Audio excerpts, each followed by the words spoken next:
c'était un atelier sur la planification de l'urbanisme et de voir en quoi l'énergie pouvait intervenir dans ces planifications. On a rappelé l'ensemble des outils qui existaient et que beaucoup d'élus connaissent, certains citoyens aussi, que sont toutes les cartes communales, les documents PLU, les SCOT et les autres outils. Et de rappeler, bien sûr, c'était le fruit des débats, la capacité qu'on avait d'intégrer les questions d'énergie dans l'élaboration de ces documents d'urbanisme. Ça paraît aujourd'hui être une chose essentielle, mais on peut se rappeler aussi que la moitié des communes d'Ardèche n'ont pas de documents d'urbanisme et n'ont donc pas même réfléchi à leur manière de planifier un tout petit peu cet urbanisme, et que ça paraît important de mettre une pression sur ces communes pour qu'elles réfléchissent à leur niveau, qu'elles réfléchissent au niveau de l'intercommunalité et qu'elles réfléchissent sans doute de manière plus transversale au niveau des SCOT sur les transports, les services, l'ensemble des déplacements et aussi les capacités qu'on a à produire de l'énergie pour satisfaire aux besoins. Donc ça a été un des points qui a été abordé.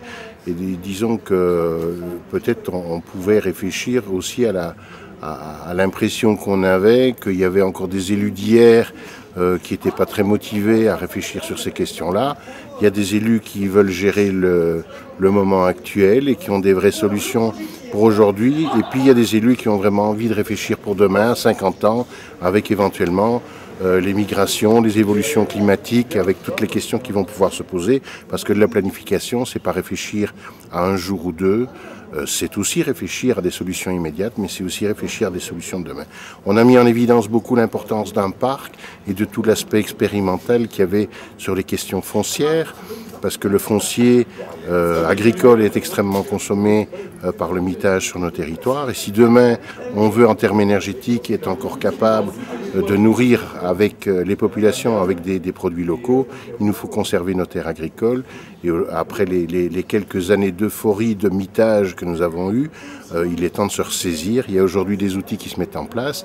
L'objectif, c'est vraiment d'appliquer ces règles. Après, dans les solutions, en 3 mots, c'est appliquer de l'éco-conditionnalité sans doute à l'ensemble des projets, de dire voilà, les conditions doivent être respectueuses du développement durable demain et des questions énergétiques sur toutes les permis de construire, d'exploiter des zones pour des zones d'activité ou d'autres.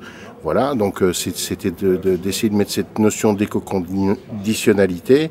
C'est peut-être aussi de mettre des effets de levier plus forts au Conseil général sur l'implication des communautés de communes et des communes dans la mise en place de ces documents d'urbanisme, et donc de ne peut-être plus aider les communes ou les intercommunalités qui ne mettraient pas en place une compétence énergie dans le cadre de leur réflexion sur les questions de planification et d'urbanisme. Voilà en quelques mots.